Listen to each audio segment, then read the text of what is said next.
Salut, j'espère que tu vas bien. Aujourd'hui on se retrouve pour une nouvelle vidéo où je vais vous partager la mise en page de mon mois d'avril.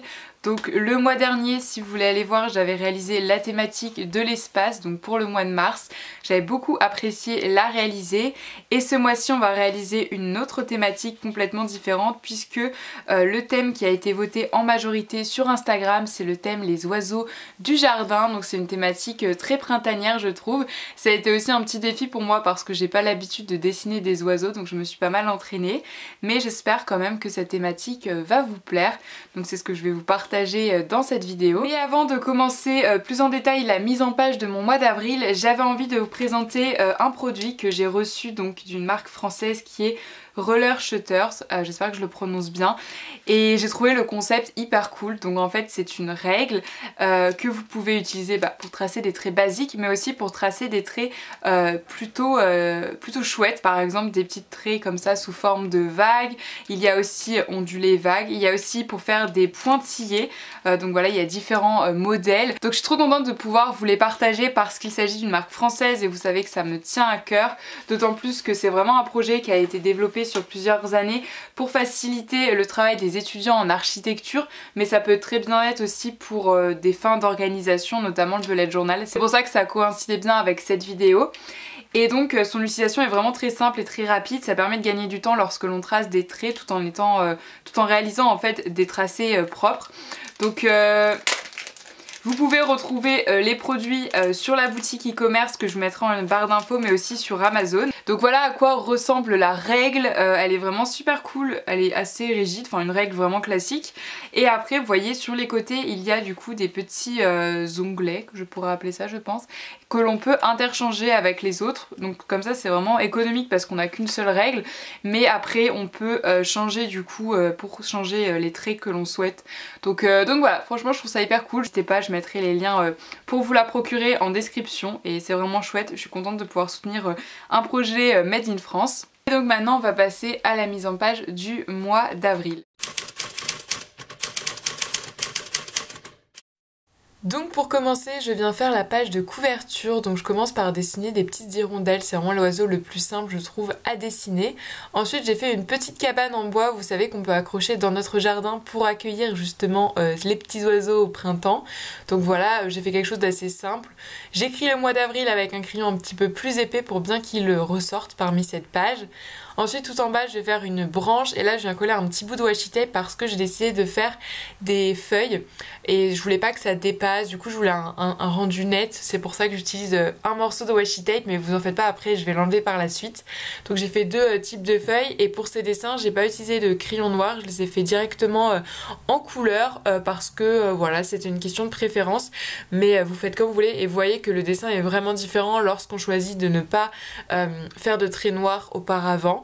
Ensuite j'enlève le washi tape et bien sûr maintenant je vais mettre tous les dessins que j'ai réalisés en couleur. Donc je commence par la branche de bois. J'ai fait quelques petites feuilles et ensuite je vais colorier tout en marron, je gomme un petit peu au fur et à mesure et avec un marron plus foncé je vais faire des striures pour bien faire l'effet du bois. Ensuite je viens dessiner mon oiseau principal qui chantait une petite musique, voilà, avec des petites notes de musique. Et maintenant je vais colorier le tout avec des couleurs plutôt printanières, alors du bleu, du gris pour l'oiseau. Je savais pas vraiment quelle couleur le faire cet oiseau, ça m'a... je sais pas. Donc je sais pas si c'est vraiment des couleurs que j'apprécie finalement, mais je savais pas quelle couleur le faire tout simplement. Pour la petite cabane en bois je reste sur des tons marron, voilà, c'est vraiment marron, vert, bleu également que j'ai utilisé et un peu de gris pour les oiseaux. Donc voilà, je fais des petites striures comme ça pour le bois pour donner un petit peu de relief. Et j'aime beaucoup en fait cette page. Pour ceux qui me posent la question, je colorie à chaque fois la mise en couleur avec mes Crayola, donc je vous les conseille vraiment, ils sont vraiment top comme crayons. Donc voilà, je fais plein de couleurs parce que je voulais quand même que ça sorte un petit peu des couleurs vives. Et ensuite je vais mettre du washi tape tout le tour de ma page. Donc c'est vrai que j'aurais pu le faire dès le début finalement, mais je n'y avais pas pensé pour être honnête avec vous. Et ensuite en fait ça va me permettre de pouvoir colorier l'intérieur en bleu clair parce que je trouve que c'est plus beau quand il y a un fond. Donc j'ai fait bleu clair pour faire le ciel tout simplement. Ensuite une fois que j'ai fini de colorier, je vais enlever mes morceaux de washi tape. C'est vraiment le moment le plus satisfaisant lors de la mise en page, c'est vraiment quand on enlève ces morceaux de washi tape. Je trouve que ça donne un côté vraiment fini et j'aime beaucoup. Et comme toujours, je vais découper le bord de ma page pour créer un petit intercalaire. J'aime bien faire ça sur toutes mes mises en page. Donc j'utilise des petits ciseaux que j'ai achetés à Action d'ailleurs, mais c'est très pratique pour découper un peu plus précisément. Et donc voilà, une fois que c'est découpé. Et maintenant, on voit bien la bordure de la page et je vais tout simplement noter en transparence derrière le calendrier. Mais avant ça, j'ai rajouté des détails parce que je la trouvais trop neutre en fait cette page. Donc j'ai pris mon stylo gel blanc et j'ai rajouté quelques détails. Je trouve que ça rajoute un petit peu de profondeur sur mes dessins. Et après, comme je vous l'ai dit, je vais noter le petit calendrier du mois. J'aime bien avoir une vision globale pour savoir quel jour tombe tel numéro, vous voyez, et du coup on voit ça en transparence. Et une fois que j'ai bien noté tout ça, je gomme mes traits au crayon de papier. Et voilà, la mise en page de ma couverture est terminée. Je la trouve assez simple, mais j'aime bien quand même. Ça rajoute des couleurs vives à mon bullet journal. Et donc du coup, on va passer à l'intérieur de cette page parce que oui, je ne laisse pas l'intérieur vide. J'y note des choses, pas de gaspillage de papier. Donc en fait, j'ai déjà fait les encadrés. Ça permet de gagner du temps en vidéo, tout simplement. Donc dans les deux encadrés à gauche, je vais noter mes objectifs personnels et professionnels. Et dans l'encadré à droite, c'est un pense intelligent. C'est comme un pense bête en fait où je note des choses où il n'y a pas forcément de place pour les noter. Par exemple, je sais que j'aime bien noter quand je vais faire mon plein d'essence et combien ça m'a coûté pour voir à peu près là où j'en suis niveau dépenses. Donc voilà, c'est des petites choses que je sais pas où noter ailleurs, donc je les note ici pour pouvoir m'y référer plus tard.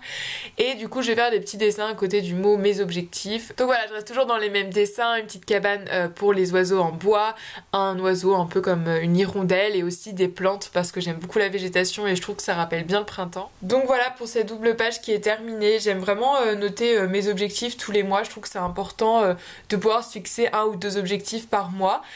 Et donc on va passer à la page suivante. Donc sur la page de gauche, tout d'abord on va faire un calendrier pour avoir une vision d'ensemble du mois. Donc pour commencer, je viens mettre un morceau de washi tape et je vais colorier en vert et par-dessus je vais noter le terme de calendrier. Et ensuite sur chacune de mes cases, je vais faire un petit rond de couleur et par-dessus je vais noter le numéro qui correspond au jour. Et ensuite je vais continuer à faire mes petits dessins, donc je fais à nouveau des petites feuilles. On peut voir qu'il y en a une qui passe sous le calendrier, donc c'est pour ça qu'elle s'arrête net. Ensuite je refais une petite branche avec encore une fois un petit oiseau qui chante. Voilà, ça rappelle les petits chants d'oiseaux. Et sur ma page de droite je vais faire une positive page, vous savez que je fais ça chaque mois, pour y noter des petits moments positifs du mois et coller des photos. Donc voilà, je fais juste des encadrés très simples puisque je la décore à la fin du mois. Et on va passer à ma dernière double page qui est une page de semainier. C'est le plus important pour s'organiser. Donc d'un côté, je vais noter tous mes petits mots dans les encadrés, donc événements, rendez-vous, mes tâches et tous les jours de la semaine, sachant que je regroupe le week-end en une seule case parce qu'en général, je fais moins de choses puisque c'est le week-end. Ensuite pareil, je viens décorer toujours les mêmes dessins. Voilà, une fois que vous avez compris comment dessiner quelques dessins, après vous les répétez sur toutes vos pages, donc ça reste quand même assez simple.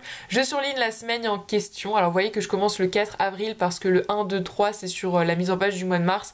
C'était plus simple comme ça. Et ensuite je viens mettre tout ça en couleurs. Donc c'est important de choisir une gamme de couleurs dont vous voulez rester tout le mois. Comme ça crée une harmonie au sein de toutes vos pages. Ensuite voilà, je colorie les cases avec un surligneur et ensuite ce que je vais faire, je vais choisir une gamme de surligneurs, j'en ai plein, j'adore ça. Et ça va être magique parce que tac, d'un coup je vais décorer toutes mes pages, je trouve que ça rajoute du relief et j'adore, je suis trop contente à chaque fois de voir ces pages, c'est mon moment kiff où je peux mettre plein de couleurs et m'amuser un petit peu. Donc voilà, cette vidéo est terminée, la mise en page du mois d'avril touche à sa fin. J'espère qu'elle vous aura plu mais aussi vous aura inspiré pour également faire votre mise en page.